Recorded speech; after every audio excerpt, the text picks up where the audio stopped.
Nou, er zijn altijd nog verschillende lezingen van hoe het gegaan is, zowel in de binnenstad als bij het stadion. Dus ik wil echt het onderzoek afwachten wat nu onafhankelijk moet plaatsvinden van wat is nou gebeurd. Want natuurlijk geeft iedereen elkaar de schuld.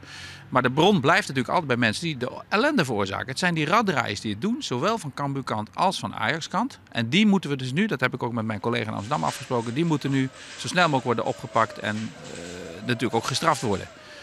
Want die hebben de ellende veroorzaakt. Dus ik ga nu niet een spelletje doen van elkaar de schuld geven. Er zijn maar weinig mensen die de schuld hebben. En dat zijn die enkele tientallen raddraaiers. En die moeten gepakt worden. Het feit dat het stadion op slot bleef voor het uitvak, kreeg je een soort ophoping van mensen die aan de ene kant door de ME achterna gezeten werden. Aan de andere kant door de Ajax-supporters van verschillende hoeken.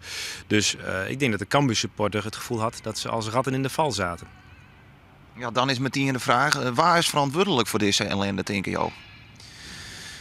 Nou, daar zijn we met z'n allen verantwoordelijk voor. Ik denk, Amsterdam Ajax organiseert het evenement en de gemeente Amsterdam die heeft daar zo zijn maatregelen voor. Nou, in dit geval hadden ze een A-wedstrijd ingeschaald, dus we konden met vrij vervoer die kant op. Nou, ik denk dat dat een onderdeel van het probleem is. Maar we zijn er met z'n allen verantwoordelijk voor.